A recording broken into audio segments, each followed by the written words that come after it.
کروٹ بدلی اور گھٹنے ٹیک کر سیدھے سجدے میں چلے گئے۔ یہ دیکھ کر حضرت آمنہ رضی اللہ تعالیٰ عنہ کی حیرانی کی انتہا نہ رہی۔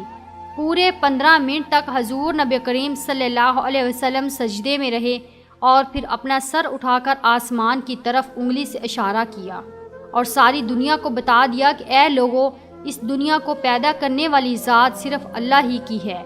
حضرت آمنہ رضی اللہ تعالیٰ عنہ فرماتی ہیں کہ میں نے اپنے بچے کو اپنی گود میں لیا تو اچانک کیا دیکھتی ہوں کہ آسمان کے تارے زمین کے قریب ہوتے چلے جا رہے ہیں، اور پھر اچانک ایک بادل کا سایہ میرے کمرے کے اندر آیا اور پھر میری گود سے میرا بچہ اس بادل کے سائے میں غائب ہو گیا۔ اس بادل کے اندر سے ایک آواز آنے لگی، اے جبرائیل علیہ السلام، اس بچے کو ساری دنیا کے چکر لگواؤ، سارے نبیوں کی خوبیاں دو، یوسف کی خوبصورتی دو، اسے ایوب کا صبر دو، اسے ابراہیم کی دوستی دو، اسے داؤد کی میٹھی زبان دو۔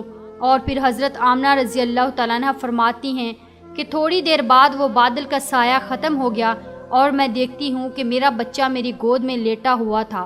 صبح ہونے والی تھی۔ دائی شفا نے باہر نکل کر حضور نبی کریم صلی اللہ علیہ وسلم کے دادا حضرت عبد المطلب کو خوشخبری سنائی اور کہا کہ اے عبد المطلب، تجھے پوتا مبارک ہو۔ یہ سن کر رات بھر کے جاگے عبد المطلب کی ساری تھکن جیسے ایک پل میں ختم ہو گئی ہو، اور وہ اتنا زیادہ خوش ہوئے کہ ان کی آنکھوں سے آنسو بہنے لگے، اور دائی شفا سے کہا کہ جلدی سے مجھے میرا پوتا لا کر دو۔ دائی شفا جیسے ہی حضور صلی اللہ علیہ وسلم کو باہر لے کر آئی تو نظر پڑتے ہی سب کے ہوش اڑ گئے۔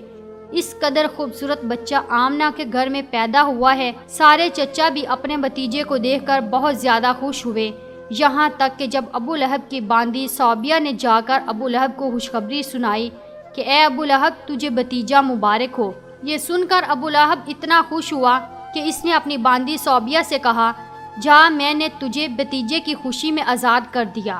حضرت عبد المطلب بہت بوڑھے ہو چکے تھے، لیکن پھر بھی مارے خوشی کے اپنے پوتے کو گود میں لیے کعبہ کی طرف دوڑتے چلے جا رہے تھے۔ سارے مکہ والے بھی خوشی سے نعرہ لگاتے ہوئے حضرت عبد المطلب کے پیچھے چل رہے تھے۔ کعبہ کے پاس پہنچ کر عبد المطلب نے اللہ سے دعا مانگی، اے اللہ، میرے پوتے کو سلامت رکھنا اور اسے زندگی میں بہت بڑا انسان بنانا۔ شاید عبد المطلب کو یہ نہیں پتا تھا کہ ان کا پوتا تو وہ انسان ہے جس کی خاطر اس دنیا کو بنایا گیا ہے۔ ان کا پوتا اتنا بڑا انسان ہے کہ اللہ نے معراج کے موقع پر زمین سے اٹھا کر 7ویں آسمان پر اپنے سامنے بٹھایا اور اس سے باتیں کی۔ ان کا پوتا وہ انسان ہے جسے مایوس دیکھ کر اور اس کی آنکھوں میں آنسو دیکھ کر آسمان پر تہلکہ مچ جاتا تھا۔ حضرت عبد المطلب نے کعبے کا غلاف پکڑ کر اپنے پوتے کے لیے دعائیں مانگی اور پھر انہوں نے پوتے کا نام محمد رکھا۔ محمد کا مطلب ہوتا ہے کہ جس انسان کی بہت زیادہ تعریف کی جائے۔ یہ نام سن کر مکہ والے کہنے لگے، اے عبد المطلب، یہ ایک ایسا عجیب سا نام تم نے اپنے پوتے کا رکھ لیا ہے، ہم نے تو آج تک ایسا نام نہیں سنا۔ تو حضرت عبد المطلب نے جواب دیا کہ اے مکہ والو، تمہیں کیا پتا کہ میرے اس بچے کی ایک دن ایسی شان ہوگی، لوگ اس کے پیچھے چلیں گے۔